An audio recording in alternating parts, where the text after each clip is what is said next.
بسم اللہ الرحمن الرحیم۔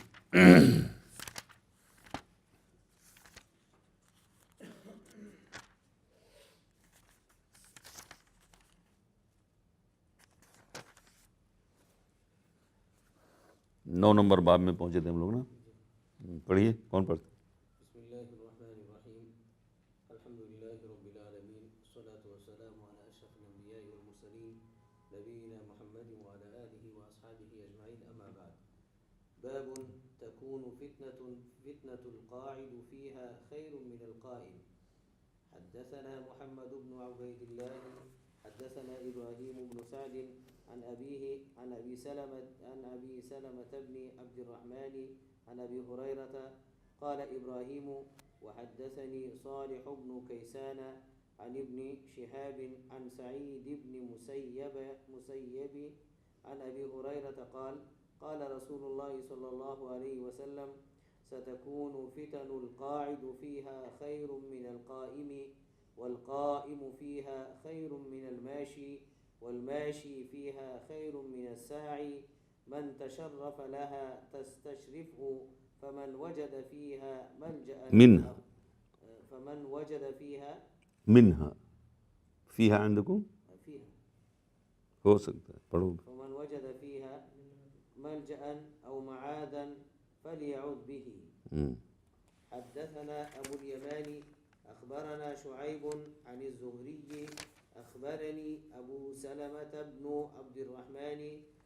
أن أبا هريرة قال قال رسول الله صلى الله عليه وسلم ستكون فتن القاعد فيها خير من القائم، والقائم خير من الماشي، والماشي فيها خير من الساعي، من تشرف لها تستشرفه، فمن وجد ملجأ أو معاذا فليعد به۔ بسم اللہ الرحمن الرحیم، الحمد للہ رب العالمین، والصلاة والسلام علی اشرف الانبیاء والمرسلین۔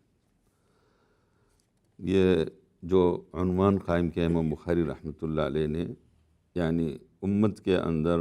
یا دنیا میں عموماً فتنے کا دور ایسا بھی آ جائے گا کہ جب انسان پناہ کی جگہ تلاش کرے گا، اور جتنا وہ حرکت میں ہوگا اتنا ہی زیادہ اس کے لیے فتنہ یا وہ فتنوں سے دوچار ہوگا، فتنوں میں پڑنے کا اندیشہ رہے گا۔ اسی لیے بتایا کہ تکون فتنۃ القاعد فیہا خیر من القائم۔ عنوان قائم کیا ہے کہ ایسا فتنہ بھی آئے گا کبھی کہ جس میں بیٹھا ہوا انسان، یعنی کہیں بھی وہ بیٹھا ہوا ہے،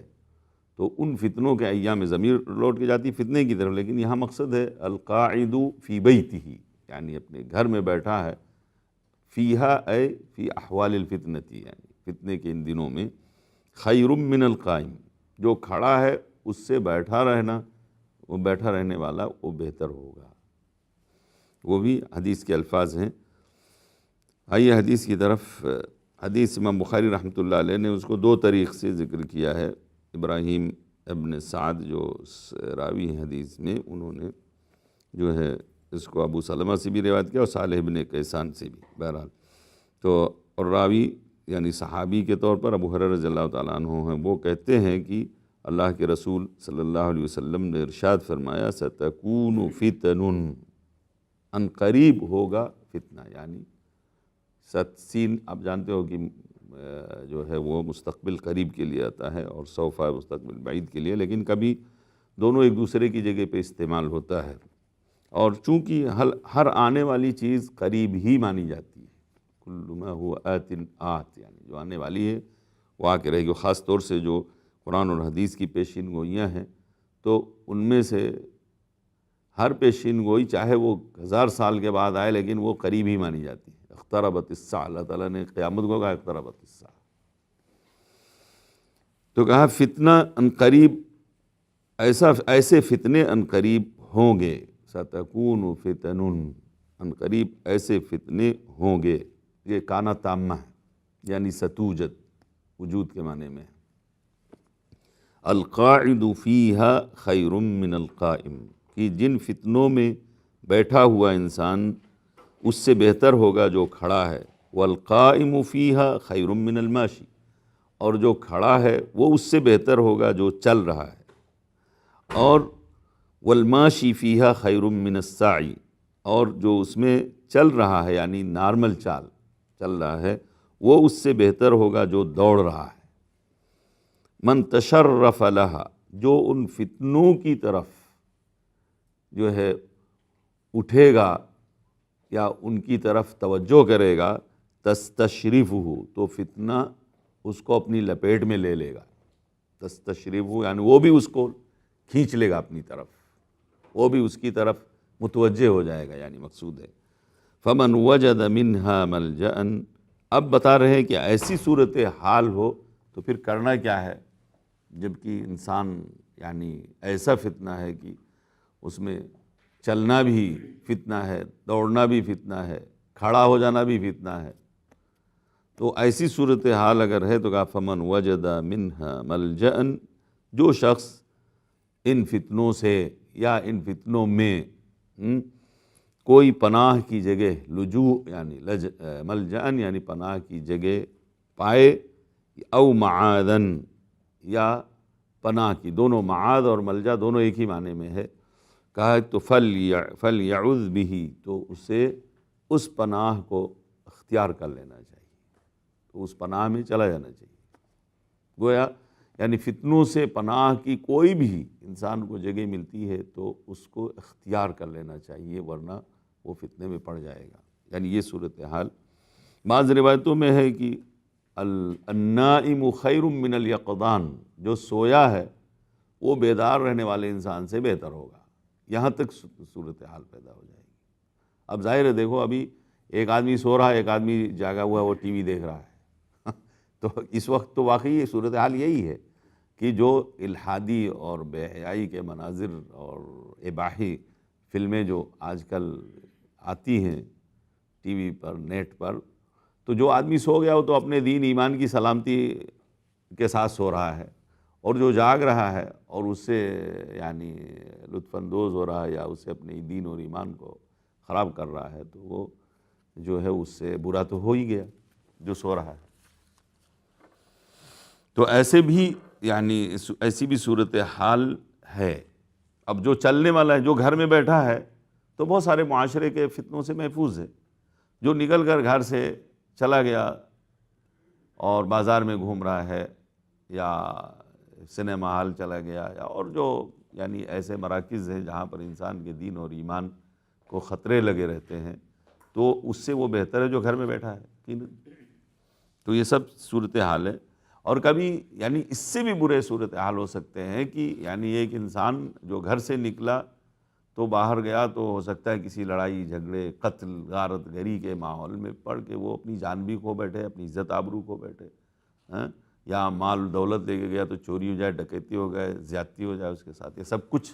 ہو رہا ہے اور ہوتا ہے بہت سارے ممالک میں۔ تو یہ جو یہ حکم ہے یا جو یہ پیشین گوئی ہے، یہ یعنی ہو سکتا ہے کہ دنیا کے کسی علاقے میں اور دوسرے علاقے میں نہ ہو یہ صورتحال۔ ضروری نہیں کہ پوری دنیا اس فتنے کی لپیٹ میں ایک ہی وقت میں آ جائے۔ تو اس لیے کہا کہ پناہ کی جگہ کا امکان ہے، اس کا مطلب ہے کہ ہر جگہ ایک صورتحال نہیں ہوگی، اس لیے اگر پناہ کی جگہ ڈھونڈے گا تو اس کو مل جائے گا۔ تو وہ پناہ کی جگہ اگر ملے تو اس پناہ کی جگہ میں چلا جانا چاہیے۔ یعنی فتنوں سے گویا اس میں تحذیر کی گئی ہے، تنبیہ کی گئی ہے کہ فتنے سے اپنے آپ کو دور رکھنے کی انسان کو کوشش کرنی چاہیے۔ یعنی اسی لیے علماء کرام نے لکھا اس حدیث میں اس بات کی تعلیم ہے کہ انسان ایسی جگہ نہ رہے جہاں اندیشہ ہو خود کو فتنے میں پڑ جانے کا، یا اپنے آل و عیال، اپنے اہل و عیال آنے والی نسلوں کو، اگر وہ اس کو روک نہیں سکتا ہے تو اس جگہ نہیں رہنا چاہیے۔ اگر اس فتنے کو روک نہیں سکتا تو وہاں سے ہجرت کر جانا چاہیے، اس جگہ کو چھوڑ دینا چاہیے، کیونکہ دین اور ایمان کی حفاظت مقدم ہے ہر چیز کی حفاظت سے۔ جب انسان اپنے دین و ایمان کو نہیں بچا سکتا ہے تو اس جگہ کھانے پینے کے لیے، عیش و آرام کے لیے، رفاہیت کے لیے، معیشت کے لیے خالی رہے تو وہ اسلام کا منشا نہیں ہے۔ اس لیے جو ہے وہ آگے آئے گی ہے حدیث ایسی بھی کہ ایسے موقع پر وہاں رہنا بھی گناہ ہے۔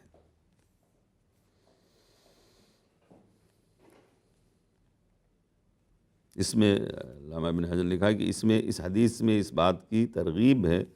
کہ جو ہے فتنوں کا یعنی کی جگہوں پر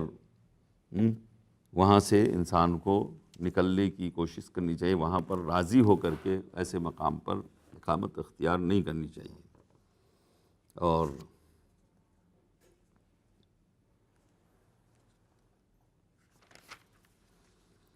دوسری حدیث بھی سیم وہی ہے، یعنی ستکون فتن القائد فیہا خیر من القائم والقائم خیر من، یعنی اسانید کا چونکہ متعدد اسانید سے یہ حدیث مروی ہے، اس لیے امام بخاری رحمۃ اللہ نے ساری سندیں یہاں بیان کر دی ہیں۔ الفاظ میں کوئی تینوں حدیثیں تقریباً ایک ہی سیاق کے ساتھ ہیں، ہے نا؟ کوئی لفظ مختلف ہے لوگوں کے ہاں؟ ہاں تو دونوں ایک ہی معنی ہے، مل جان اور معاذن دونوں ایک ہی معنی میں ہے۔ یہاں پر ایک چیز اور ہے کہ انسان جو ہے یعنی وہ اس حدیث میں ہے کہ فلیعوذ، یعنی ملجا ملے تو نکل جائے، تو کیا وہ فتنوں کا مقاومہ نہ کرے، فتنوں کا مقابلہ نہ کرے، فتنوں کو ختم کرنے کی کوشش نہیں کرے؟ اس سلسلے میں جو ہے یعنی مختلف رائے ہیں۔ ایک تو یہ ہے کہ جب فتنے اگر قتل و غارت گری کے ہوں مسلمانوں کے درمیان خصوصاً، تو اس سلسلے میں کیا کرنا چاہیے، یعنی کیونکہ نہی عن المنکر کا بھی حکم ہے، امر بالمعروف نہی عن المنکر بھی ذمہ داری ہے۔ تو علامہ طبری نے لکھا اختلف السلف فحمل ذلك بعضهم على العموم، یعنی العموم یعنی فتنہ ہو تو بھاگو، اس کو چھوڑو۔ تو وهم من قعد عن الدخول في القتال بين المسلمین، یہ وہی گروپ ہے جو کہ مسلمانوں میں قتل و غارت گری کے دوران اپنے گھر میں بیٹھ گیا، نہیں نکلا، نہ حضرت علی رضی اللہ عنہ کے ساتھ گیا، نہ تو حضرت عثمان کے اولیاء مقتول کے پاس یا اولیاء دم کی طرف گیا، یعنی عثمانیین ان کو کہا جاتا تھا، ان کی طرف گیا۔ انہی میں سے عبداللہ ابن عمر تھے، سعد بن ابی وقاص تھے، محمد بن مسلمہ تھے، ابو بکرہ وغیرہ جیسا کی ہے، اور جو ہے گھر میں بیٹھ گئے۔ اور دوسرا گروپ کہتا ہے کہ نہیں، وہاں سے نکل جانا چاہیے، اس ماحول ہی میں نہیں رہنا چاہیے، تحول اختیار کر لینا چاہیے، دوسرے ملک میں چلا جانا چاہیے۔ اس کے بعد ایک یعنی اختلاف یہ پیدا ہوا کہ اگر وہ گھر میں بیٹھا ہے اور نہیں نہ ان کا ساتھ دیتا نہ ان کا ساتھ دیتا، پھر اگر یعنی چاہے اس گروپ کے لوگ چاہے اس گروپ کے لوگ آئیں اس کے اوپر حملہ کریں، زور زبردستی کریں، تو پھر کیا کریں؟ اپنے ساتھ گھسیٹ کے لے جائیں۔ تو کہا پھر بھی نہیں جانا چاہیے، اگر قتل کریں تو صبر کر لے، قتل مقتول ہو جائے تو مقتول ہو جائے۔ اور بعض لوگوں نے کہا نہیں، حتی الامکان وہ دفاع کرے، حتی الامکان دفاع کرے، کیونکہ اس کا ایک موقف ہو گیا ہے، اس کا اپنا ایک اجتہاد ہے کہ ہمیں ادھر نہیں جانا چاہیے ادھر نہیں جانا چاہیے۔ اب اگر زبردستی گھسیٹتے ہیں تو گویا باغی ہیں، میرے اوپر باغی، بغاوت کر رہے ہیں میرے خلاف، تو ایسی صورت میں وہ دفاع کرے اپنا، اور دفاع میں مر گیا تو شہید ہے۔ لیکن کچھ لوگوں نے کہا نہیں، دفاع بھی نہیں کرنے، استسلام کر، جیسے ابو بکرہ کا موقف تھا کہ کہا کہ میں لکڑی بھی نہیں اٹھاؤں گا، اگر کوئی میرے اوپر حملہ کرنے آئے گا فتنے کے الزام میں تو میں لکڑی اٹھا کے بھی دفاع نہیں کروں گا، ایک وہ موقف تھا۔ اور ایک تیسرا گروپ ہے جو کہتا ہے کہ اگر مسلمانوں کی یعنی بیعت ہو چکی ہے کسی امام سے، کسی حاکم سے، تو اس کے بعد اگر جو ہے سیاسی خلفشار پیدا ہوا ہے، یعنی کوئی مخالف اٹھ کے کھڑا ہو گیا ہے اور ان سے بیعت توڑوا رہا ہے یا ان کے خلاف بغاوت کر رہا ہے، تو پھر مسلمان کو بحیثیت مسلمان کے اس حاکم کے جو ہے حمایت میں کھڑا ہونا چاہیے، اس کی تائید کرنی چاہیے، اس کے جھنڈے کے تلے جو ہے باغی کی سرکوبی کے لیے جہاد کرنا چاہیے، قتال کرنا چاہیے۔ یہ بھی ایک موقف ہے، بلکہ یہ جمہور کا موقف ہے۔ اسی لیے اکثر صحابہ کرام جو ہے وہ حضرت علی رضی اللہ تعالیٰ عنہ کے ساتھ تھے، سمجھئے، اکثر صحابہ کرام حضرت علی رضی اللہ تعالیٰ عنہ کے ساتھ تھے، جو فتنہ امیر معاویہ اور حضرت علی کے درمیان تھا۔ اور بڑے بڑے یعنی کبار صحابہ جو ہے اس میں جو ہے انہوں نے فتویٰ دیا تھا حضرت علی رضی اللہ تعالیٰ عنہ، چونکہ ان سے بیعت ہو چکی ہے، امیر منتخب کیے جا چکے ہیں متفقہ طور پر، تو پھر جو ہے ایسے میں جو ہے فتنہ انگیزی کرنا آپ کے خلاف یہ کسی طرح بھی صحیح نہیں ہے۔ اس لیے جو ہے وہ ان کے ساتھ یعنی رہنا ایسے میں، کیونکہ اگر سب لوگ، ایک آدمی گھر میں بیٹھ گیا، دوسرا آدمی کہتا ہے ہم نہ ان کے ساتھ جائیں گے نہ ان کے ساتھ جائیں گے، تو پھر تو فتنہ اور بڑھے گا، اور یہ یعنی بغاوت کی راہ اس طرح سے ہموار ہوتی چلی جائے گی۔ جب بھی کسی کو کچھ ہوا تو کوئی ساتھ دینے والا نہیں، تو یہ ہمیشہ جو ہے، اس لیے جو ہے اس لیے حضرت عثمان رضی اللہ تعالیٰ عنہ نے بھی یعنی جب فتنہ یعنی بلوائیوں نے گھیر لیا تو کہا کہ میں وہ سنت ایجاد نہیں کرنا چاہتا کہ لوگ زبردستی کسی سے جو ہے وہ حکومت چھین لیں یا بیعت توڑ دیں تو توڑ دی جائے۔ اس لیے جب اس میں کوئی اہل حل و عقد بھی نہیں تھے ان کے ساتھ، بلوائیوں کے ساتھ، تو یہ عوام کا جو واویلا ہوتا ہے، عوام کا جو شور و شغب ہوتا ہے، اس کے سامنے استسلام جو ہے اس کو جائز نہیں سمجھتے تھے سلف صالحین بھی۔ اسی لیے حضرت عثمان غنی رضی اللہ تعالیٰ عنہ نے بھی کہا میں ایسا نہیں، یعنی ایسی سنت ایجاد کر کے نہیں جانا چاہتا کہ عوام کھڑے ہو جائیں، شور و شغب کریں اور پھر آدمی سرنڈر ہو جائے اور کہے بھائی لے جاؤ خلافت، جس کو چاہو دے دو۔ ہاں اگر اٹھ کر کے یعنی اہل حل و عقد کوئی لوگ آئیں جو مجلس شورا یا شورا قسم کے لوگ ہیں، وہ اگر کسی چیز کا مطالبہ کریں اس پر غور کیا جاتا ہے، لیکن ایسے عوامی مظاہرے اور عوامی اس کے ذریعے جو ہے یہ صحیح نہیں ہے، یہ درست نہیں ہے۔ اسی لیے یعنی اہل علم کا اور محققین اہل علم کا یہ نقطہ نظر ہے کہ دیکھا جائے گا اگر فتنے مسلمانوں کے اندر خانہ جنگی یا اختلاف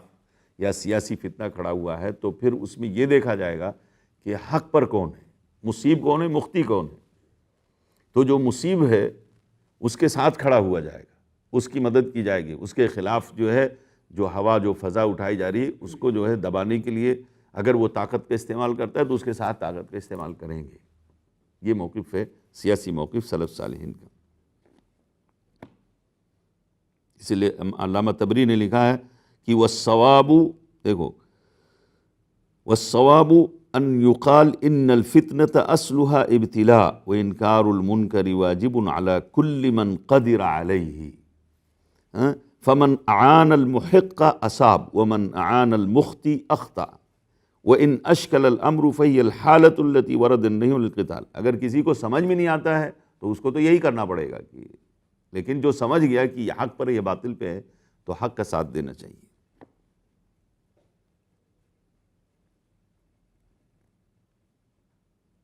اسی لیے کہتے ہیں حدیث النہی مخصوصۃ بآخر الزمان حیث یحصل التحقق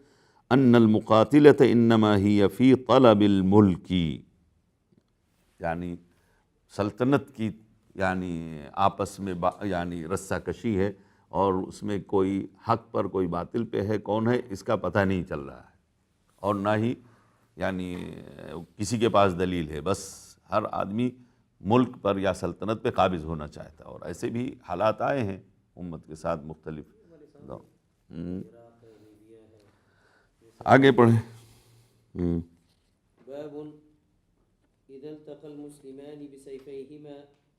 حدثنا عبد الله بن عبد الوهاب حدثنا حماد عن رجل لم يسمه عن الحسن قال خرجت بسلاحي ليالي الفتنة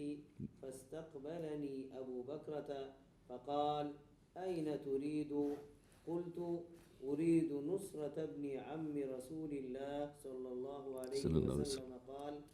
قال رسول الله صلى الله عليه وسلم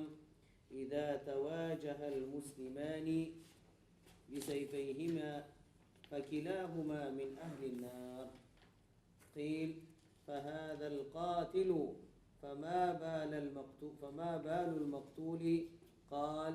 إنه أراد قتل صاحبه.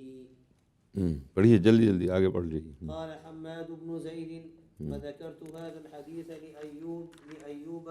ويونس بن عبيد وأنا أريد أن يحدثاني به، فقال إنما روى هذا الحديث الحسن عن الأحنف بن قيس عن أبي بكرة حدثنا سليمان حدثنا حماد بهذا وقال مؤمل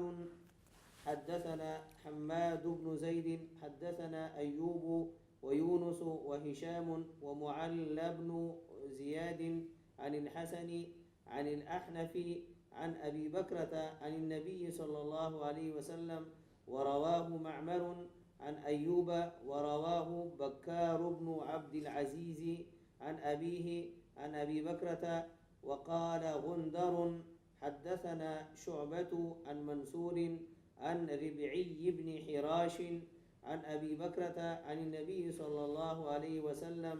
ولم يرفعه سفيان عن منصور يرفعه نعم ولم يرفعه سفيان عن منصور. بسم اللہ الرحمن الرحیم. باب اذا التقى مسلمان بسیفیہما. اس چیز کا بیان ہے کہ جب دو مسلمان اپنی تلواروں کے ساتھ ایک دوسرے سے ملیں. اس سلسلے میں امام بخاری رحمۃ اللہ علیہ نے وہ حدیث مشہور حدیث ذکر کی ہے جو ابھی آ رہی ہے، لیکن اس کو مختلف اسانید اور طرق سے اس کو جو ہے توثیق کی ہے کہ یہ حدیث یعنی ہر اعتبار سے یعنی صحت اور ضبط اور اس کے معیار پر ہے، اسی لیے بہت ساری اسانید اور طرق جو ہے ذکر کی اکٹھا کر دی اسی جگہ، لیکن لفظ ایک ہی ہے. حدیث میں جو ہے حدیث ذکر ہے حسن بصری رحمۃ اللہ علیہ جو کہ تابعی ہیں. حسن بصری رحمۃ اللہ علیہ جو بصرہ کے رہنے والے اور معروف بزرگ جو ہے زہاد میں سے ہیں، زاہد جیسا کہ آپ جانتے ہیں. لوگوں کا ان کے اوپر تھوڑا بہت کلام بھی ہے، لیکن بہرحال کہتے ہیں خرجت بسلاحی لیالی الفتنتی، میں اپنے ہتھیاروں کے ساتھ نکلا فتنے کی راتوں میں. یعنی جب وہ فتنہ حضرت علی اور امیر معاویہ کے درمیان چل رہا تھا، اس درمیان کی بات ہے کہتے ہیں، تو میں اپنے ہتھیار کے ساتھ نکلا کہ میں بھی چل کے جو ہے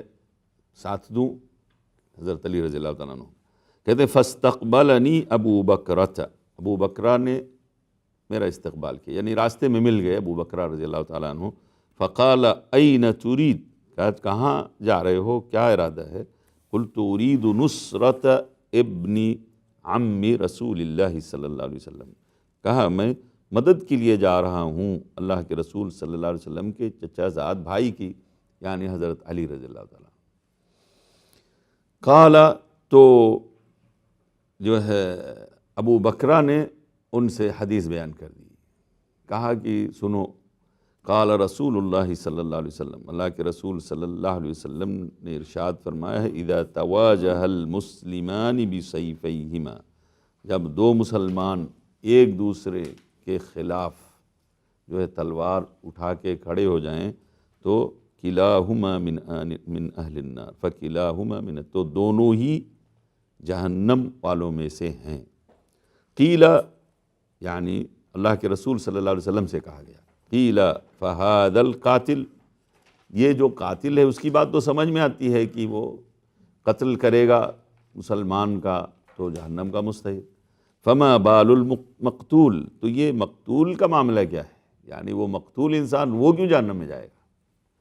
تو اللہ کے رسول صلی اللہ علیہ وسلم نے فرمایا انہ اراد قتل صاحبہ، وہ بھی اپنے ساتھی کے قتل کا ارادہ کیا، یعنی اس نے بھی اپنے ساتھی کو، یعنی وہ قتل ہو گیا لیکن چاہتا تو تھا کہ اس کا ساتھی قتل ہو، تو دونوں ایک دوسرے کے قتل کے در پہ تھے. بعض روایتوں انہ کان حریصا علی قتل صاحبہ، وہ حریص تھا اپنے ساتھی کے، اپنے مقابل دوسرے مسلمان کے قتل کے، وہ بھی حریص تھا. یعنی دونوں کے ارادے ایک جیسے تھے، اس لیے دونوں نے اقدام کیا ایک ایسا خون کرنے کا جو خون کی حرام تھا، جس خون کو نہیں کرنا تھا. تو دونوں ایک دوسرے کا خون بہانے کے درپے تھے اور ارادہ تھے، اور عمل بھی کیا، اقدام بھی کیا، لیکن ایک مارا گیا دوسرا نہیں مارا گیا. اس لیے گناہ میں دونوں برابر ہیں، شریک ہیں، گناہ میں دونوں شریک ہیں. اور یہ اس میں کئی باتیں ہیں. ایک تو ارادہ سے مراد کیا ہے، یعنی ارادہ دیکھو یعنی انسان کے ارادے کے کئی مرحلے ہیں. ایک ہم ہے یعنی مجرد خطرات جس کو دل میں آیا تو من ہم بحسنۃ فلم یعمل بها کتبت له حسنہ ومن ہم بسیئۃ فلم یعمل بها لم تکتب. اگر صرف ہم یعنی کسی کے دل میں آیا کہ فلاں کو مار ڈالنا چاہیے لیکن عزم مصمم تک نہیں پہنچا تو پھر وہ جو ہے اس پر کوئی مواخذہ نہیں ہے. علیہ السلام ان اللہ تجاوز عن امتی ما حدثت به نفسها ما لم تتکلم او تعمل به. تو یہ حدیث نفس اس کو کہا جاتا ہے جس کو ہم بھی کہا گیا ہے اور حدیث نفس کہا گیا, اس پر مواخذہ نہیں ہے. لیکن اس سے آگے بڑھ کر کے پھر عزم مصمم ہو گیا, ارادہ پختہ ارادہ ہو گیا اور اس پختہ ارادے کے ساتھ فعل بھی آ گیا, دونوں شریک ہیں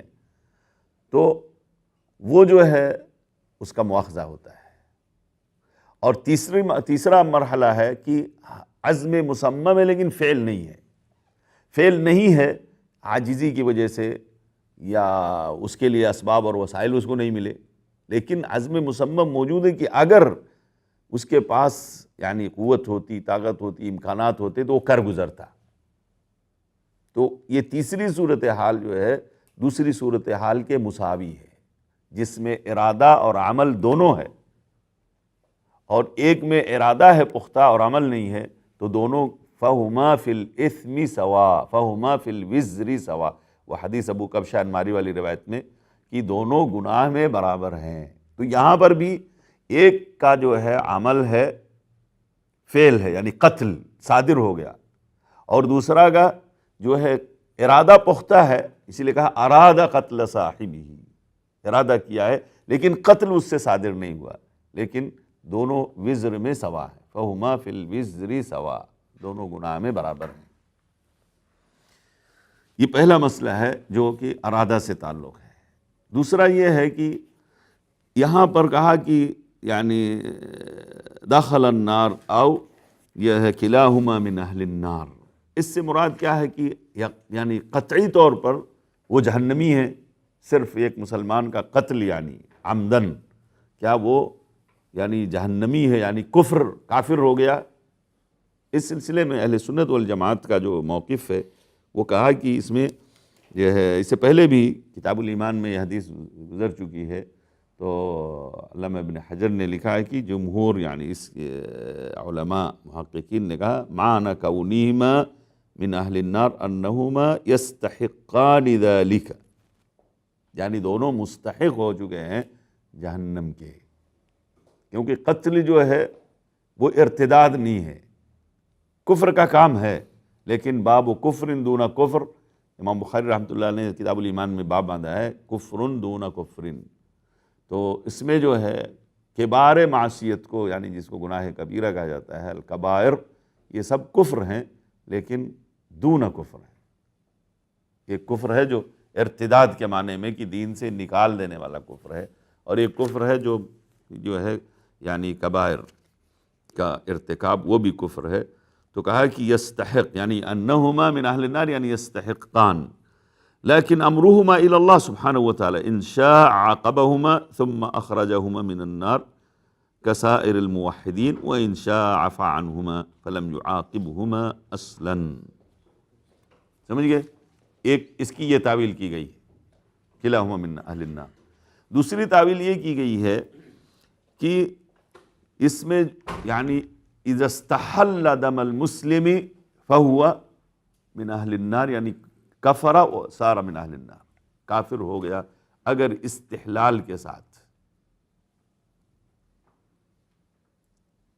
یہاں پر اشکال یہ نہیں ہونا چاہیے, دیکھو یعنی استحلال کا یہ مطلب ہے کہ وہ مسلمان اس کو آپ تصور بھی کرتے ہو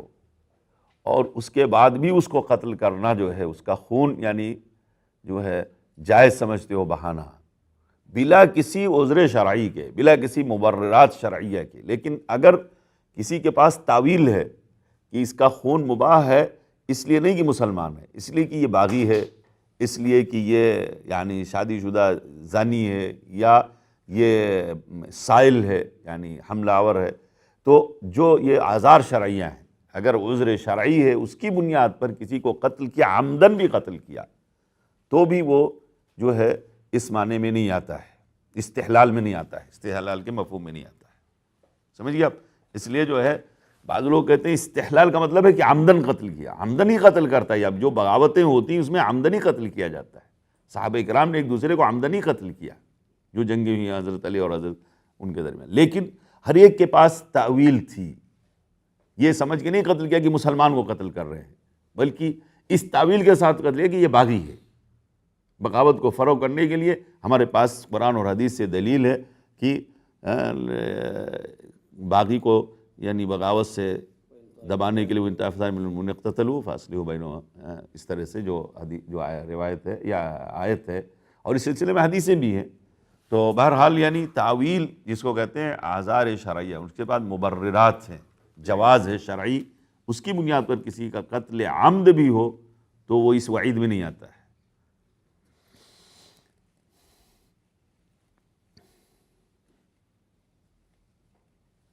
اس کے بعد یہاں پر جمہور علامہ ابن حجر نے، یہ بھی پڑھ دیتا ہوں آپ کو، آپ سبھی لوگ عربی جانتے ہیں اس لیے ترجمہ کرنے کی ضرورت نہیں. لکھتے ہیں ذهب جمہور الصحابہ والتابعین الى وجوب نصرة الحق وقتال الباغین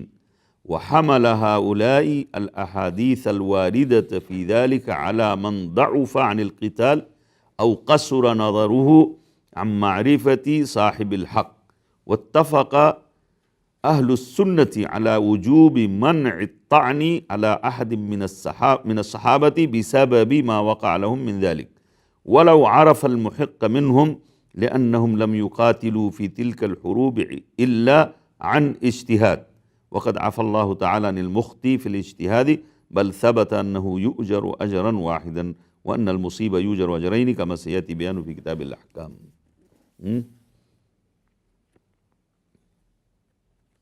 اس کے بعد علامہ طبری کا یہ قول نقل کیا ہے کہ لو كان الواجب في كل اختلاف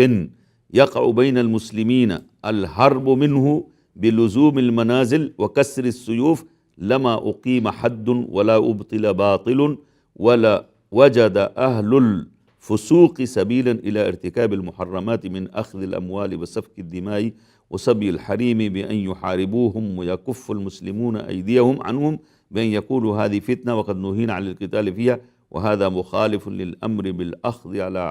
على أيدي السفهاء. انتہا. بعض امام بزار رحمۃ اللہ علیہ نے اسی حدیث کو اس طرح بیان کیا القاتل والمقتول فی النار بزیادہ، یعنی اس زیادہ کے ساتھ اذا اقتتلتم علی الدنیا فالقاتل والمقتول فی النار. طيب،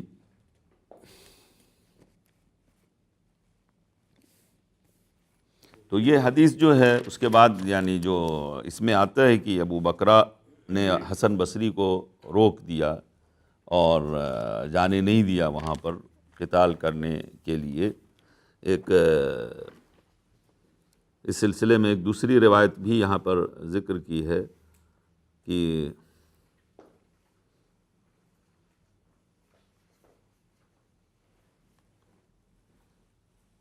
ورد فی اعتزال الاحنف القتال فی وقعۃ الجم سببا آخر. اس میں احنف جو راوی ہیں بیچ میں آئے ہیں.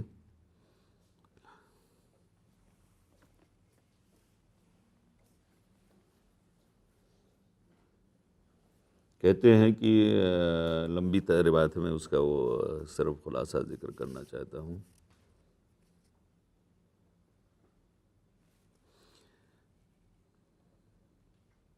طبری، امام طبری رحمۃ اللہ علیہ نے ذکر کیا خرج الطبری بسند صحیح عن حسین ابن عبد الرحمن بن عمرو عن عمرو بن جاوان قال قلت له أرأيت اعتزال الأحنف ما كان قال سمعت الأحنف قال حججنا فإذا الناس مجتمعون في وسط المسجد، يعني مسجد وفيهم علي والزبير وطلحة وسعد إذ جاء عثمان فذكر قصة مناشدتي لهم في ذكر مناقبه. قال الأحنف فلقيت طلحة والزبير فقلت إني لا أرى هذا الرجل إلا مقتولا فمن تأمراني به. قال علي فقدمنا مكة فلقيت عائشة وقد بلغنا قتل عثمان أو قتل عثمان فقلت له لہا من تأمرینی بہ، یعنی حضرت عثمان کا قتل ہو گیا تو وہاں پر حضرت عائشہ رضی اللہ تعالیٰ عنہ سے ملاقات ہوئی، کہا مکے میں، تو کہا آپ مجھے کیا حکم دیتی ہیں، کس کے ساتھ جاؤں، کس کی مدد کروں؟ قالت علی، کہتے ہیں علی کا ساتھ دینا، انہوں نے فرمایا کیونکہ وہ خلیفہ منتخب ہو گئے۔ قال فرجعنا الى المدینة فبايعت عليا ورجعت الى البصرة فبينما نحن كذلك اذا اتاني آت فقال هذه عائشة وطلحة والزبير نزلوا بجانب الخریبہ یستنصرون بک، اسی دوران جو ہے حضرت علی رضی اللہ تعالیٰ عنہ سے بیعت بھی کر لی، اور پھر خبر آئی کہ حضرت عائشہ رضی اللہ تعالیٰ عنہ و طلحہ اور زبیر آئے ہیں جو ہے حضرت علی سے جنگ کے لیے، یعنی مقتولین کے قصاص کے لیے جو ہے مطالبہ کرنے آئے ہیں۔ تو ان کو بتایا گیا کہ ایسا ہے، یستنصرون بک، آپ سے بھی مدد مانگ رہے ہیں کہ آپ چلو ان کے ساتھ بولو۔ تو کہنے لگے فاتیت عائشہ فذکرتها بما قالت لی، میں آیا، اور یہ احنف کا کہنا ہے، کہتے ہیں پھر میں نے ان کو یاد دلایا جو انہوں نے مجھ سے کہا تھا کہ جانا علی سے بیعت کرو۔ ثم اتیت طلحہ والزبیر فذکرتہما فذکر القصة وفیہا قال فقلت واللہ لا اقاتلکم ومعکم ام المؤمنین وحواری رسول اللہ صلی اللہ علیہ وسلم ولا اقاتل رجلا امرتمونی ببیعتہ فاعتزل القتال مع الفریقین۔ دونوں ان کے، یعنی دیکھا اب سمجھ میں آیا نا، یعنی حضرت علی رضی اللہ تعالیٰ عنہ سے بیعت کا بھی حکم دے دیا، کہا کہ تم لوگوں نے ان سے بیعت کا حکم دیا ہے تو میں ان سے کیسے جنگ کروں جن سے بیعت کر چکا ہوں، اور پھر ان کی طرف سے تم سے بھی جنگ نہیں کر سکتا کیونکہ تمہارے درمیان جو ہے وہ حواری رسول و حضرت عائشہ ہے، ام المومنین ہے، تو اس لیے میری سمجھ میں نہیں آتا ہے، تو جا کے بیٹھ گئے، نہ ان کا ساتھ دیا نہ ان کا ساتھ دیا۔ جی ہاں، تابعی تھے نا، جی قبیلے کے سردار تھے، ظاہر ہے ایسے ہی لوگوں کو، یعنی ان کے ساتھ بھی بہت سارے لوگ آتے نا، تو یستنصرون بک۔ تو اسی لیے یہ لکھا ہے، یعنی اس سے نتیجہ یہ اخذ کیا ہے کہ جس آدمی کو یعنی سمجھ میں نہ آئے کون حق پر ہے کون باطل پر ہے، یا تعارض ہو جائے اس کی نظر میں، جو ہے موقف میں تعارض نظر آئے، تو پھر وہ اس کا حکم یہی ہے، لیکن جس کی سمجھ میں آ جائے کون حق پر ہے کون باطل پہ، تو اس کو حق کا ساتھ دینا چاہیے۔ اللہ عالم۔ آگے پڑھیے۔ باب كيف الأمر إذا لم تكن جماعة. حدثنا محمد بن المثنى حدثنا الوليد بن مسلم حدثنا ابن جابر حدثني بسر بن عبيد الله الحضرمي أنه سمع أبا إدريس الخولاني أنه سمع حذيفة بن يمان يقول كان الناس يسألون رسول الله صلى الله عليه وسلم عن الخير وكنت أسأله عن الشر مخافة أن يدركني فقلت يا رسول الله إنا كنا في جاهلية وشر فجاءنا الله بهذا الخير فهل بعد هذا الخير من شر؟ قال نعم. قلت وهل بعد ذلك الشر من خير؟ قال نعم وفيه دخن. قلت وما دخنه؟ قال قوم يهدون بغير هدي تعرف بغير هدي قوم يهدون بغير هدي تعرف منهم وتنكر وتنكر. قلت فهل بعد ذلك الخير من شر؟ قال نعم دعاة على أبواب جهنم من أجابهم إليها قذفوه فيها. قلت يا رسول الله صفهم لنا. قال هم من جلدتنا ويتكلمون بألسنتنا. قلت فما تأمرني إن أدركني ذلك؟ قال تلزم جماعة المسلمين وإمامهم. قلت فإن لم يكن لهم جماعة ولا إمام؟ قال فاعتزل تلك الفرق كلها ولو أن تعض بأصل شجرة حتى يدركك الموت وأنت على ذلك. یہ حدیث ہم نے پہلے دن آپ لوگوں کو سنائی تھی اور اس کی وضاحت بھی کی تھی، پھر بھی آ گئی ہے، دوبارہ تو پڑھتے ہیں۔ ابو ادریس خولانی بڑے پائے کے تابعی ہیں اور بزرگ یعنی زہاد میں ان کا شمار ہوتا ہے. وہ کہتے ہیں کہ ہم نے حذیفہ ابن الیمان سے سنا، آپ کہہ رہے تھے کہ لوگ سوال کرتے ہیں اللہ کے رسول صلی اللہ علیہ وسلم سے شر کے بارے میں، پوچھتے رہتے تھے خیر کے بارے میں، خیر کے بارے میں. وَكُنْتُ أَسْأَلُهُ عَنِ الشَّرِّ، اور میرا موقف تھا کہ میں آپ سے شر کے بارے میں سوال کرتا تھا، مخافۃ ان یدرکنی، اس خوف سے کہ کہیں وہ لاعلمی میں مجھے شر نہ لگ جائے یا میں شر میں پڑ نہ جاؤں. فقلت یا رسول اللہ، اسی نقطہ نظر سے ایک دفعہ یعنی فقلت، یہ ایک مرتبہ میں نے کہا اللہ کے رسول صلی اللہ علیہ وسلم، انا کنا فی جاہلیت و شر، ہم لوگ ایک دور وہ تھا جب ہم جاہلیت میں تھے اور شر میں تھے. فجاءنا اللہ بہذا الخیر، پھر اللہ تعالی ہمارے پاس یہ خیر لے کے یعنی دین اسلام اور اس کی تعلیمات جو خیر پر مبنی ہے. فہل بعد هذا الخیر من شر، تو کیا اس خیر کے بعد پھر شر آئے گا پلٹ کے، یعنی ہماری جماعت میں یعنی مسلمانوں کے اندر، مقصود ہے مسلمانوں کے اندر. قال نعم، تو آپ نے فرمایا ہاں. قلت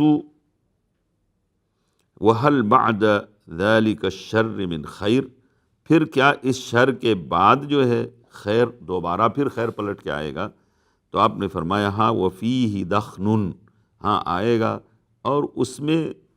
خلل ہوگا، یا دخل یعنی دخن کا معنی ہے کہ اس کے اندر ملاوٹ ہوگی، یعنی خالص خیر بھی نہیں ہوگا، خالص شر بھی نہیں ہوگا.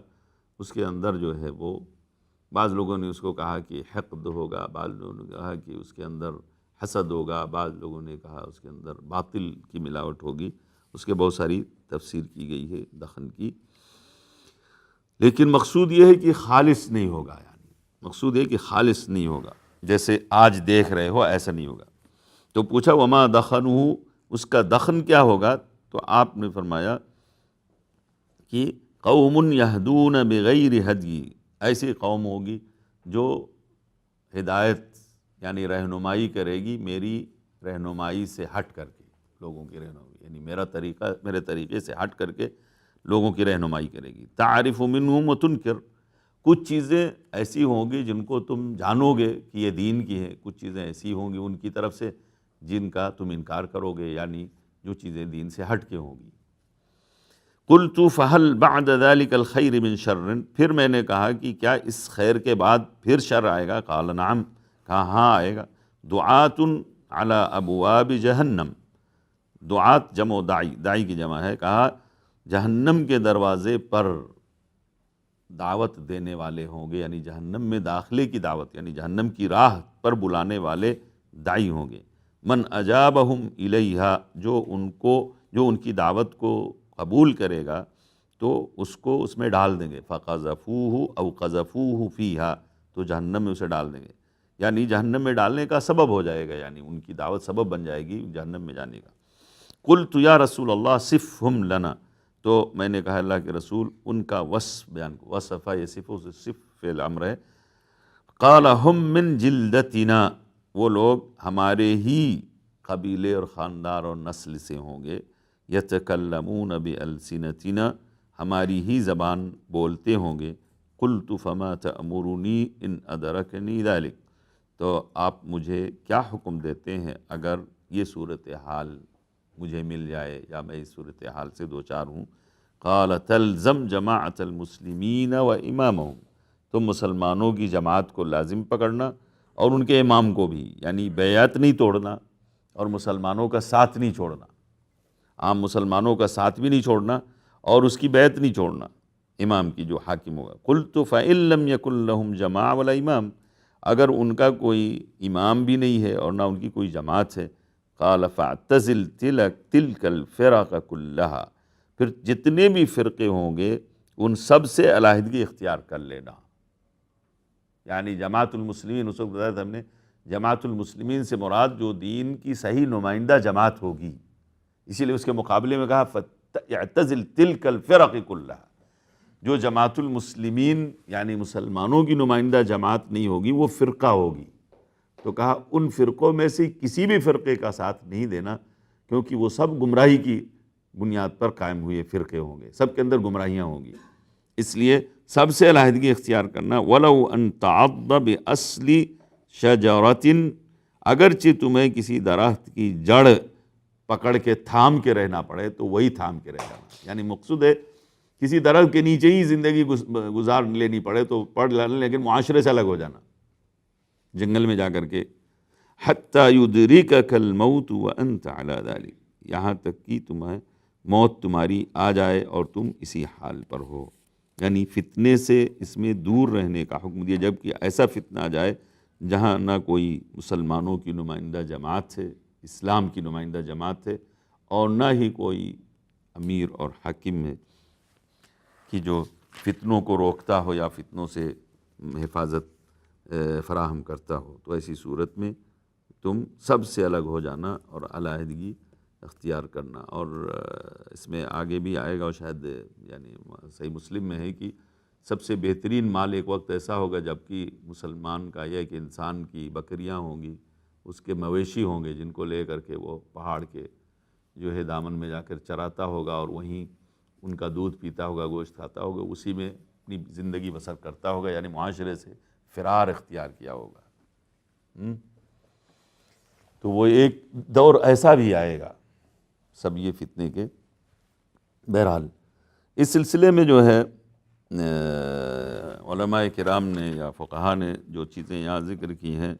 اجتہادی ہے، یعنی اس سے کون سے مراد ہیں، یعنی پہلا خیر تو خیر سے مراد اسلام ہے اور صحابہ کرام کا دور ہے، نبی کریم صلی اللہ علیہ وسلم کا زمانہ جو خالص خیر پر مبنی تھا،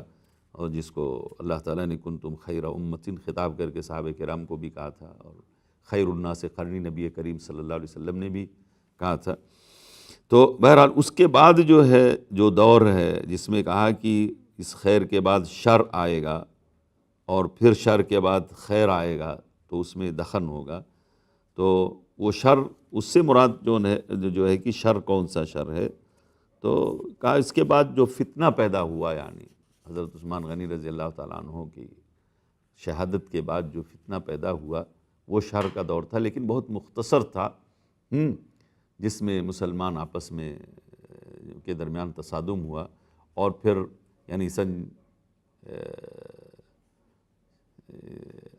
کیا نام ہے 36 ہجری میں، تقریباً 36 ہجری یا 35 ہجری کا آخر تھا، جب حضرت عثمان غنی رضی اللہ تعالیٰ عنہ کی شہادت ہوئی ہے نا، تو حضرت علی رضی اللہ تعالیٰ عنہ پھر خلیفہ بنائے گئے۔ تو اس کے بعد جو ہے حضرت علی رضی اللہ تعالیٰ عنہ کی شہادت کب پیش آئی ہے؟ یہ 36 میں انہی کی شہادت پیش آئی ہے۔ 4 سال خلافت کا جو دور رہا حضرت علی رضی اللہ تعالیٰ عنہ کا، وہ پورا کا پورا خلفشار کا دور تھا مسلمانوں کے، یعنی حضرت عثمان غنی رضی اللہ عنہ کی شہادت کے بعد، یعنی مسلمان متحد نہیں ہو سکے، آپس میں لڑتے ہی رہے، جنگیں ہی ہوتی رہی۔ پھر جب حضرت حسن رضی اللہ تعالیٰ عنہ خلیفہ بنائے گئے حضرت علی رضی اللہ تعالیٰ عنہ کی وفات کے بعد، بیعت لی لوگوں نے ان سے، تو پھر امیر معاویہ نے ان کے اوپر یعنی یہ پروپوزل رکھا، یہ عرض کی یا یہ ان کے اوپر وہ رکھا کہ اقتراح کیا کہ آپ جو ہے امت کی جو صورتحال ہے اس میں آپ کے پاس تجربہ اتنا نہیں ہے، آپ اس خلافت کی باغ ڈور نہیں سنبھال سکیں گے، اس لیے میرے حق میں دستبردار ہو جائیے۔ تو انہوں نے یہی کیا جیسا کہ نبی کریم صلی اللہ علیہ وسلم نے پیشین گوئی بھی کی تھی کہ ان ابنی ھذا سیصلح اللہ سبحانہ وتعالی بہ بین فئتین عظیمتین، 2 مسلمانوں کی بڑی جماعت میں اس کے ذریعے صلح پیدا کرے گا، تو وہ صلح کا ہوا یقیناً۔ یعنی تو کہنے کا مطلب یہ ہے کہ یعنی پھر جب حضرت امیر معاویہ رضی اللہ تعالیٰ عنہ امیر یا خلیفہ یا حاکم بنائے گئے، خلافت راشدہ تو نہیں تھی، اس لیے ان کو خلیفہ نہیں امیر المومنین کہا جاتا ہے، تو اس کے بعد مسلمانوں میں جو ہے وہ سکون، امن و سکون کا دور آیا 20 سال تک، لیکن اس میں بھی دخن رہا، کہا وہی ہے جس کو یعنی تطبیق جو حدیث کی دی، کہا کہ اس شر کے بعد خیر آیا، لیکن اس خیر میں دخن رہا، کیونکہ حضرت امیر معاویہ رضی اللہ تعالیٰ عنہ کے زمانے میں بھی جو ہے وہ کچھ علاقوں میں مطلب جو گورنر تھے جو وہ تھے، وہاں پر یعنی شر یا فتنے کچھ نہ کچھ رہ گئے فتنوں کا، لیکن خانہ جنگی جیسی صورتحال وہ نہیں تھی جو حضرت علی رضی اللہ تعالیٰ عنہ کے زمانے میں تھی، لیکن فی ہدا قانون۔ اور پھر اس کے بعد جو بنو امیہ کا دور پورا جو ہے اس میں خیر تھا، لیکن اس میں بھی دخن تھا، یعنی دخن تھا۔ اسی لیے اسی زمانے میں یعنی بنو امیہ کے دور میں ہی جو ہے حضرت حسین رضی اللہ تعالیٰ عنہ کی شہادت کا واقعہ پیش آیا اور واقعہ حرہ ہوا، اور کئی ایک جو ہے ان کے جو گورنر وغیرہ تھے ان کی طرف سے بہت ساری زیادتیاں لوگوں پر ہوئیں، جیسے حجاج ابن یوسف وغیرہ۔ تو یہ سارے جو ہے یعنی کی تعویل جو ہے علماء کرام نے کی، یہ وہ دور تھا جس میں خیر تھا لیکن خیر میں دخن تھا۔ لیکن یہ اس کو محصور کرنا کہ اسی دور کے لیے صرف ہے، یہ بھی ایک بہت مشکل امر ہے۔ اس لیے جو ہے یعنی احادیث کی تطبیق جو ہے یعنی ٹو دا پوائنٹ یا کہہ لیجیے کہ متعین طور پر کسی ایک دور سے کر دینا، یہ جو ہے بہت مشکل ہے۔ اس لیے ہو سکتا ہے کہ یہ صورتحال پھر دوبارہ لوٹ کر آئے، پھر دوبارہ اس طرح کی صورتحال پیدا ہو۔ ظاہر ہے اس سے وہ یعنی ایام جو ہے نہیں مراد ہیں جو حضرت عیسیٰ علیہ السلام کی نزول کے بعد یا مہدی کے ظہور کے بعد جو ہے صورتحال پیدا ہوگی، اسے نہیں، یہ عام حالات میں اس حدیث کا مفہوم یعنی سمجھنا چاہیے۔ اسی لیے قاضی عیاض نے اپنے اجتہاد یعنی ان کا اجتہاد یہ ہے کہ جو ہے پہلے شر سے مراد وہ فتنہ ہے جو حضرت عثمان کے قتل کے بعد وجود میں آیا، اور دوسرا خیر جو اس شر کے بعد پیدا ہوا، کہتے ہیں اس سے مراد عمر بن عبدالعزیز کی خلافت ہے۔ اب یہ بھی یعنی ان کا اپنا اجتہاد ہے، اس کو صرف عمر بن عبدالعزیز کی خلافت سے اس کے بعد والمراد بالذی تعرف منہ او تعرف منہم وتنکر الامراء بعدہ، اس کے بعد جو امراء آئے ہیں حضرت عمر بن عبدالعزیز کے بعد تو کہتے ہیں منہم من یتمسک بالسنۃ ومنہم یعنی والعدل ومنہم من یدعو الی البدعۃ ویعمل بالجور۔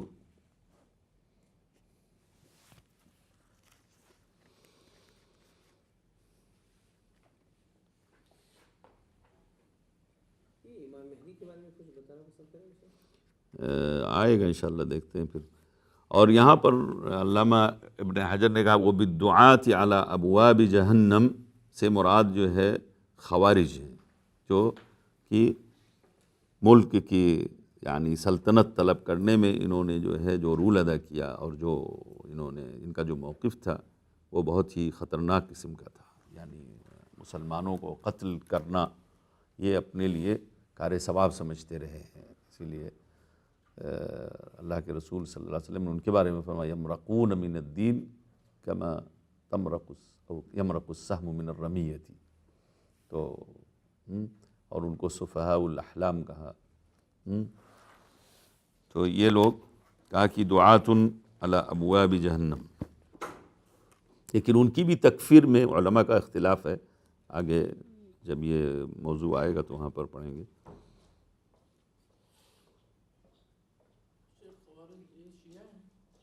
ہاں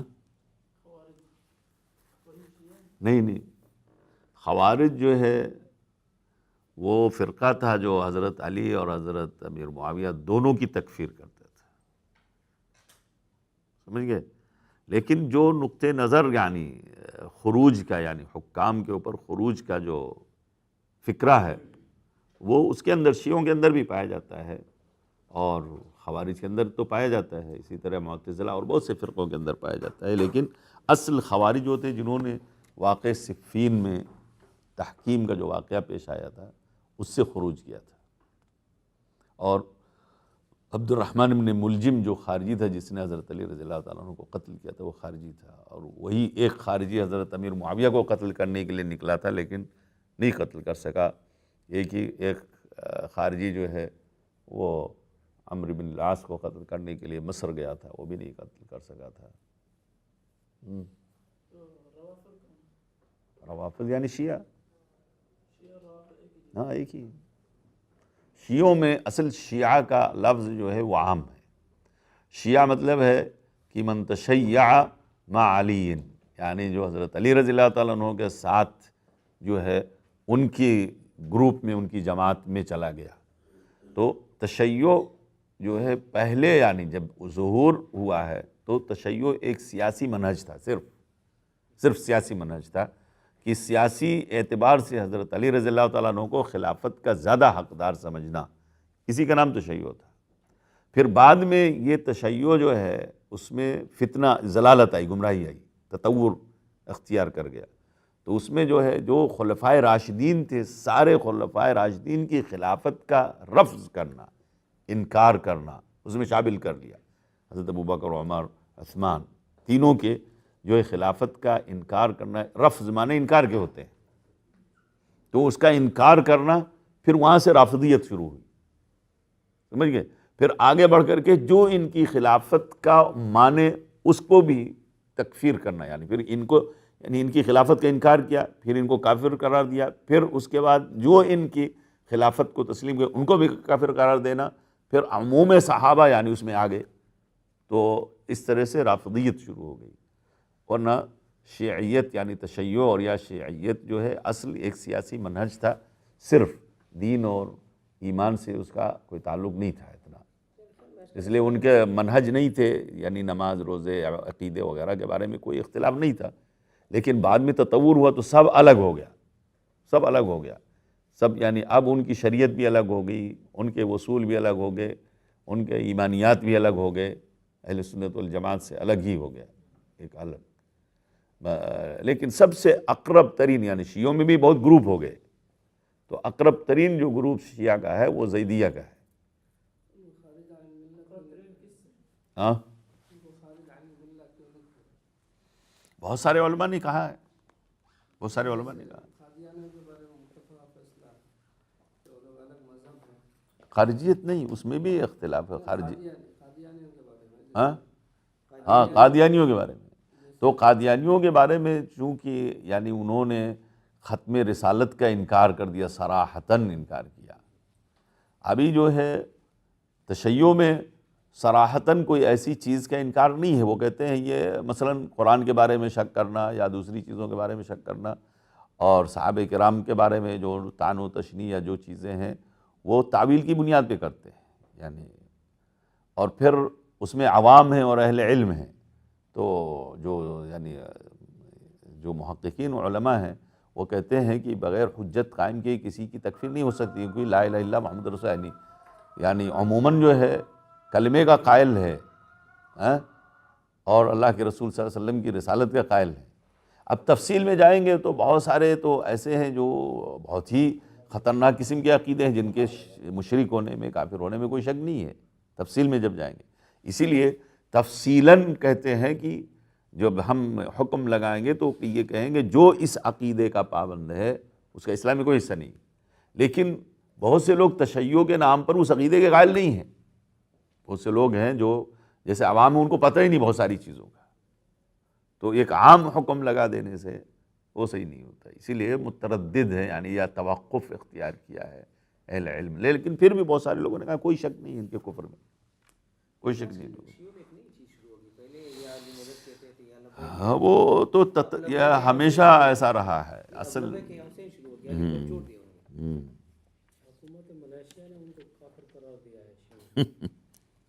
جی جی، اور پڑھیں گے؟ 10:30 تک ہے نا ٹائم؟ ہاں پڑھیے.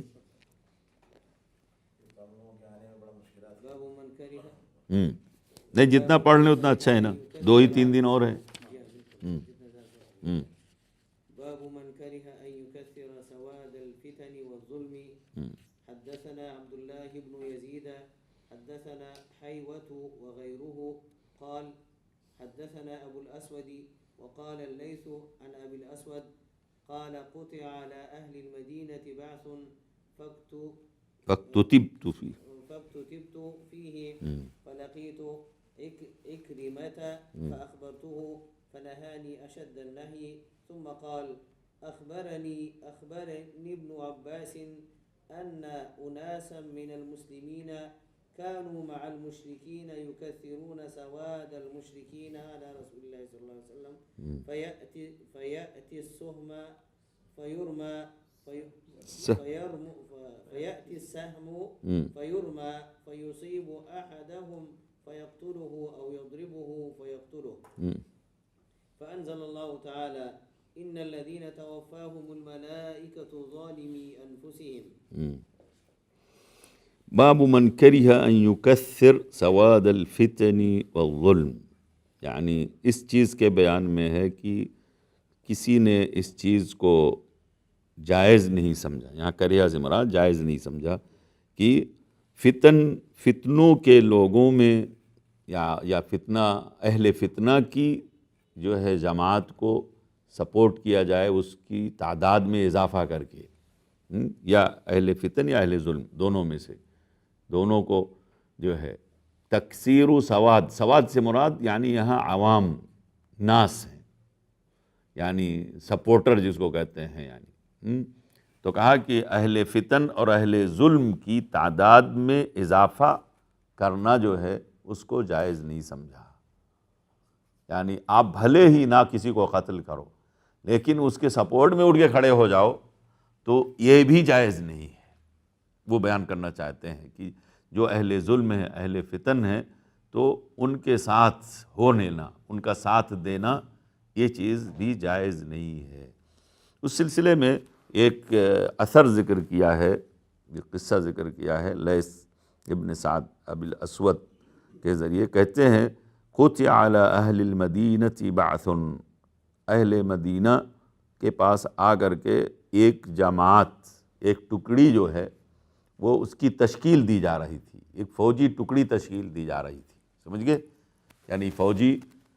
جو ہے گویا ایک تنظیم جو ہے یا ایک ٹکڑی، یعنی اس کو بعث یعنی کوئی یعنی ٹکڑی جو کہیں حملے کرنے کے لیے یا غارت گری کے لیے، تو اس کی تشکیل دی جا رہی تھی۔ اہل المدینہ تھی، قطع یعنی لوگوں میں سے کچھ لوگوں کو منتخب کیا جا رہا تھا، کاٹا جا رہا تھا، قطع اصل تو کاٹا جا رہا ہے، یعنی مطلب اہل مدینہ یعنی مدینے کے لوگوں میں سے کچھ لوگوں کو منتخب کیا جا رہا تھا کسی فوجی مہم کے لیے، ہاں لشکر تیار کیا جا رہا تھا فوجی مہم کے لیے، تو ایک جو ہے وہ فوجی لشکر تیار کیا جا رہا تھا۔ فَاكْتُتِبْتُ، تو مجھے بھی اس میں لکھایا گیا، یعنی ان کا بھی نام اس میں آ گیا۔ اکتتبہ یعنی کسی کے نام، یعنی گویا والنٹیئر کے طور پر لوگ اپنے سے خود سے جا کے لکھاتے تھے، تو لکھائے گئے۔ فَلَقِيتُ عِكْرَمَةَ، پھر کہتے ہیں میری ملاقات ہوئی عکرمہ سے، فَأَخْبَرْتُهُ، تو میں نے انہیں بتایا کہ ایسا ایسا ہے۔ فَنَهَانِي أَشَدَّ النَّهْيِ، تو انہوں نے مجھے بہت سختی سے منع کر دیا۔ ثم قال، پھر انہوں نے کہا اخبرنی ابن عباس، عبداللہ ابن عباس رضی اللہ عنہما نے مجھے بتایا، ان اناسا من المسلمین، مسلمانوں میں کچھ لوگ ایسے تھے کہ جو کانوا مع المشرکین، جو مشرکوں کے ساتھ رہ گئے تھے، یعنی یہ اس وقت کا دور تھا جب ہجرت کا عام حکم ہو گیا تھا، سمجھ گئے کہ جو جہاں بھی ہے وہ اپنا ملک، اپنا گھر، اپنا شہر، اپنی بستی، اپنا بادیہ چھوڑ کر کے مدینہ آ جائے۔ کسی کو اب کہیں بھی مکے میں بھی کسی کو رہنے کا حکم نہیں ہے، سارے مسلمان اکٹھے ہو جائیں ان کی اجتماعیت کے لیے، اور اسلامی ایک اسٹیٹ تاکہ وجود میں آئے جس کے پاس اپنی قوت اور طاقت ہو، اس میں فوج بنے گی، اس میں یعنی بہت سارے مختلف مہام پر لوگ کام کریں گے۔ تو اس وقت کہا کہ کچھ لوگ جو ہے وہ مشرکوں کے ساتھ رہ گئے، یکثرون سواد المشرکین، وہ مشرکوں کی جماعت یا مشرکوں کے افراد جو ہے اس میں ان کی کثرت کا سبب بننے لگے، کثرت کا سبب بنے علی رسول اللہ صلی اللہ علیہ وسلم، رسول اللہ صلی اللہ علیہ وسلم کے خلاف، یعنی اب ظاہر ہے مشرکین سب اللہ کے رسول صلی اللہ علیہ وسلم کے خلاف تھے، تو اس کے مقابلے میں، مقصود ہے ان کے مقابلے میں، اللہ کے رسول صلی اللہ علیہ وسلم کے مقابلے میں جو ہے وہ ان کے کثرت تعداد میں وہ لوگ شامل ہو گئے۔ فَيَأْتِ السَّهْمُ فَيُرْمَى فَيُصِيبُ أَحَدَهُمْ فَيَقْتُلُهُ أَوْ يَضْرِبُهُ فیقتلہ، یعنی راوی کو یہ ہے فیضربہ یقتلہ او یصیب بہ فیقتلہ، تو تیر آتا تھا، ان کے ساتھ ہیں، لشکر میں ہیں، وہ جنگ نہیں کر رہے ہیں لیکن اس کے ساتھ ہیں. اب تیر آتا تھا، جب مسلمانوں سے مقابلہ ہوا تو تیر آتا تھا فیصیب احدہم، ان میں سے کسی ایک کو، یعنی یہ مسلمان جو تھے ان کی بات ہے، مسلمانوں میں سے کسی کو ایک کو لگتا فیقتلہ، اس کو قتل کر دیتا. او یضربہ فیقتلہ، یصیبہ کا لفظ ہے یا یضربہ کا؟ فیقتلہ. فانزل اللہ تعالی،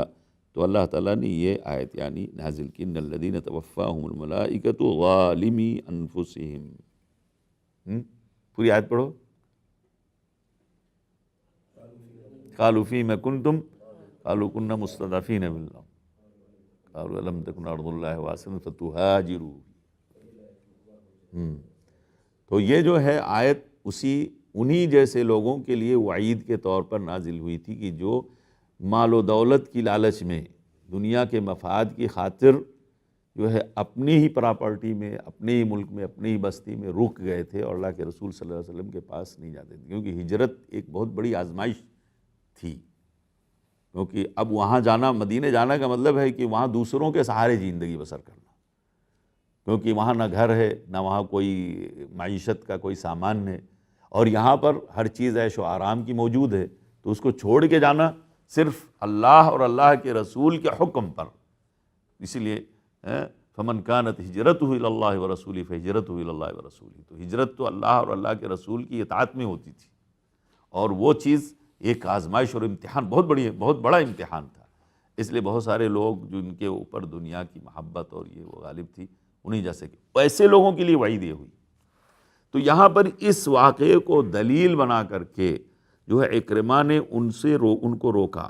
کہ آپ نہیں جاؤ، کیونکہ آپ وہاں جاؤ گے تو گویا یعنی وہ جماعت یا جو فوجی وہ تیار کی جا رہی تھی وہ فتنوں میں یعنی انوالو تھی. اس کا مطلب ہے کہ وہ فتنے سے یعنی وہ تھی، یعنی وہ جہادی نہیں تھی، خالص جہادی تنظیم نہیں تھی کہ جو مسلمانوں کی طرف سے کسی جہاد پر، کسی محاذ پر فرنٹ پہ جا رہی تھی، بلکہ یہ جو ہے آپس میں خانہ جنگی کی صورتحال تھی، ماحول تھا، اور اس میں تیار کیا جا رہا تھا کہ چاہے وہ حضرت علی کی طرف سے لڑنے جا رہے ہوں، چاہے حضرت معاویہ کی طرف سے، میر معاویہ کی طرف سے لڑنے جا رہے ہوں، یا مسلمانوں میں خانہ جنگی میں کسی ایک کے تعاون کے لیے جا رہی ہے. تو اس چیز کو انہوں نے کہا آپ تکثیر سواد نہیں کرو، آپ کی جو ہے سبب بن جاؤ گے، اس لیے آپ کو اگر قتل اس میں آ گیا تو آپ بھی اس وعید کے شکار ہوگے جو وعید ان لوگوں کے لیے سنائی گئی جو اس کافروں کے لیے، مشرکوں کے لیے تکثیر سواد کا سبب بنے تھے اور ہجرت نہیں کیا تھا. واضح ہے جی؟ اس میں علامہ ابن حجر نے اس پر نوٹ چڑھایا، دیکھو وَفِيهِ تَخْطِئَةٌ أو تَخْطِئَةُ مَنْ يُقِيمُ بَيْنَ أَهْلِ الْمَعْصِيَةِ بِاخْتِيَارِهِ لَا لِقَصْدٍ صَحِيحٍ مِّنْ إِنْكَارٍ عَلَيْهِمْ مثلاً أو رجاء إنقاذ مسلم من هلكة وأن القادر على التحول عنهم لا يعذر، القادر على التحول عنهم لا يعذر كما وقع للذين كانوا أسلموا ومنعهم المشركون من أهلهم من الهجرة ثم كانوا يخرجون مع المشركين لا لقصد قتال المسلمين بل لإيهام كثرتهم في عيون المسلمين فحصلت لهم المؤاخذة بذلك فرأى عكرمة أن من خرج في جيش يقاتلون المسلمين يأثم وإن لم يقاتل ولا نوى ذلك ويتأيد ذلك في عكسه بحديث ہم القوم لا یشقی بہم جلیسہم کما مضی ذکرہ. یعنی اگر اس کے عکس ہے تو وہ بھی جو ہے انسان اگر خیر کی راہ میں نکلتا ہے تو خیر میں اس کو جو ہے سعادت ملے گی، خیر کی سعادت ملے گی. جی ایک باب اور پڑھیں گے کہ باب اذا بقي في خسالة من الناس. حدثنا محمد بن كثير اخبرنا سفيان حدثنا الأعمش عن زيد بن وهب حدثنا حذيفة قال حدثنا رسول الله صلى الله عليه وسلم حديثين رأيت أحدهما وأنا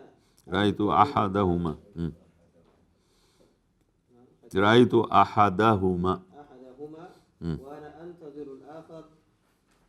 حدثنا ان الامانۃ أن نزل الأمانة نزلت في جذر قلوب الرجال ثم علموا من القرآن ثم علموا من السنة. وحدثنا عن رفعها قال ينام الرجل النومة فتقبض الأمانة من قلبه فيظل أثرها مثل أثر الوقت ثم ينام النومة فتقبض فيبقى فيها أثرها مثل أثر المجل كجمر دحرجته على رجلك كجمر دحرجته على رجلك فنفط فتراه منتبرا وليس فيه شيء ويصبح الناس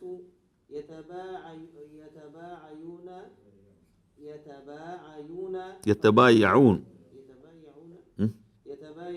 فلا يكاد أحد يؤدي الأمانة فيقال إن في بني فلان رجلا أمينا ويقال للرجل ما أعقله وما أظرفه وما أجلده وما في قلبه مثقال حبة خردل من إيمان حبة خردل من إيمان. ولقد أتى علي زمان ولا أبالي أيكم بايعت ولا أبالي أيكم بايعت لئن كان مسلما رده أيكم جائز أيكم بايعت لئن كان مسلما رده علي الإسلام وإن كان نصرانيا رده علي ساعيه وأما اليوم فما كنت أبايع إلا فلانا وفلانا. باب إذا بقي في حثالة من الناس او باب إذا بقي في حثالة من الناس، دونوں جائز ہے. هذا باب کہہ سکتے ہیں، یہ بیان ہے، اور مضاف بنا سکتے ہیں. باب اذا بقی، یہ پورا جملہ مضاف الیہ کی جگہ پہ ہوگا. ایسے ہر جگہ جہاں بھی آتا ہے. اذا بقی فی حثالة الناس، جب کوئی بچ جائے، رہ جائے، کہاں؟ فی حثالة من الناس، لوگوں میں، جو کہ جیسے حثالہ کہتے ہیں تلچھٹ کو، یعنی تیل ہے نا، جب تیل پورا نکالو تو نیچے اس کا جو ہے وہ تلچھٹ جس کو بولتے ہیں ہمارے ہاں اردو زبان میں، ہاں کچرا، تو یہ ہے لوگوں کے کچرے میں ہاں تو جو یعنی اس کا وہ ہے کچرا ہے، اس میں ہے. تو لوگوں کے جو سب سے زیادہ ردی قسم کے، خراب قسم کے لوگ ہیں، ان میں اگر کوئی بچ گیا ہو تو کیا کرے، اس کا بیان ہے. تو راوی ہیں حذیفہ رضی اللہ تعالیٰ عنہ، جو فتنوں کی احادیث کے سب سے زیادہ راوی یہی ہیں. وہ صاحب السر رسول اللہ صلی اللہ علیہ وسلم کے اسرار جاننے والے تھے. تو قال حدثنا رسول اللہ صلی اللہ علیہ وسلم حدیثین، اللہ کے رسول صلی اللہ علیہ وسلم نے مجھ سے 2 حدیثیں ایسی بیان کی تھیں کہ کہتے ہیں رأیت احدہما، ان میں سے ایک کو تو میں نے دیکھ لیا، یعنی ایک کا مصداق، یعنی ہم نے دیکھا، حدیث کا جو مصداق ہے ہم نے دیکھا. وانا انتظر الآخر، اور دوسرے کا انتظار کر رہا ہوں. حدثنا، آپ نے پہلی حدیث کے بارے میں ان الامانۃ نزلت فی جذر قلوب الرجال، کہ امانت،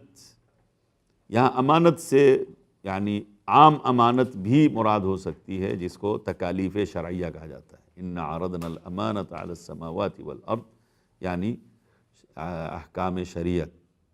اور امانت سے مراد یعنی حقوق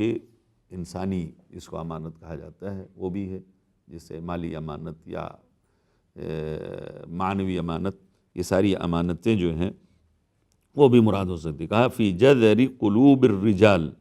لوگوں میں، جو لوگوں کے دلوں کے اندر جو ہے اس کی جڑ میں اتاری گئی.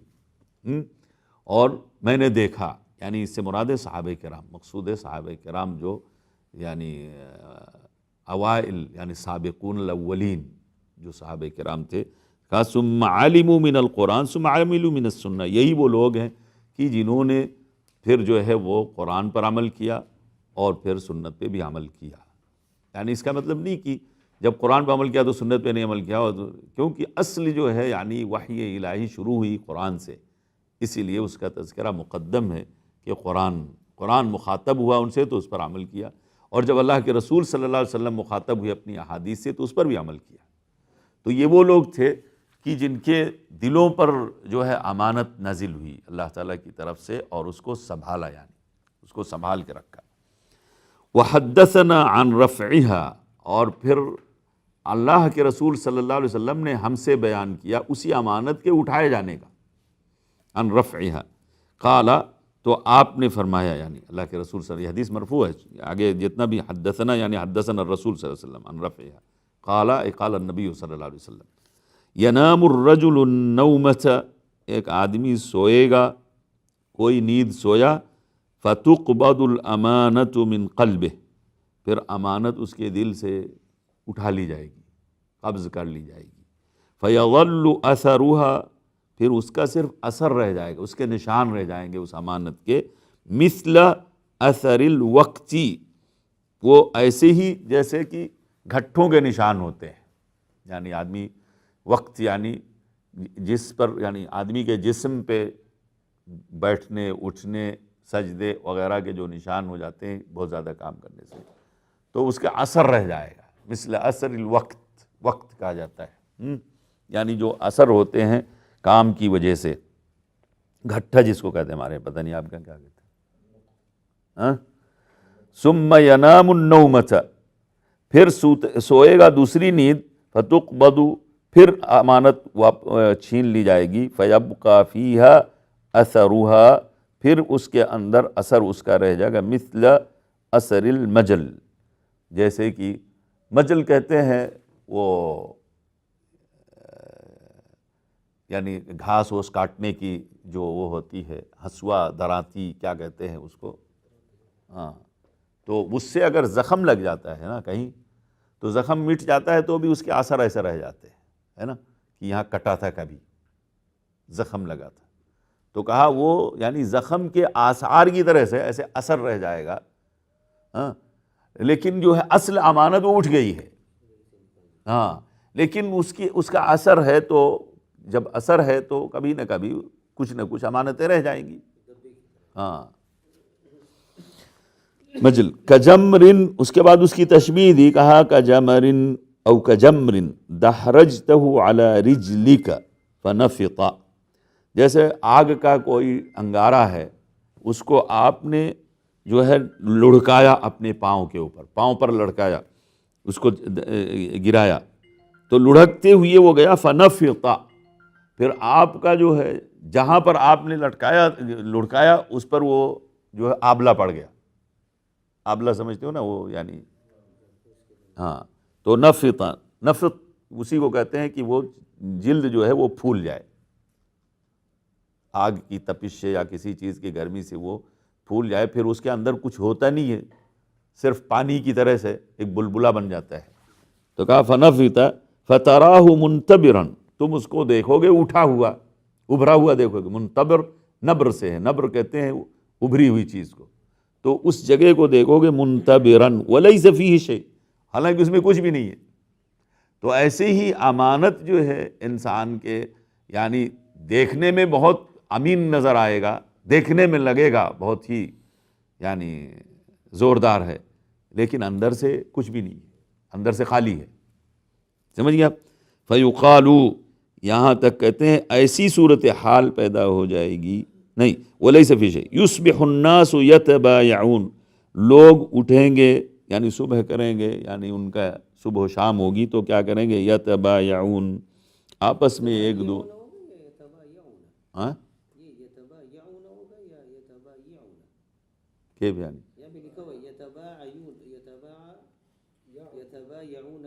تو وہی تو پڑھ رہے ہیں، یا ہے نا، بیع سے ہے، اصل بیع ہے، یتبایعون، آپس میں ایک دوسرے سے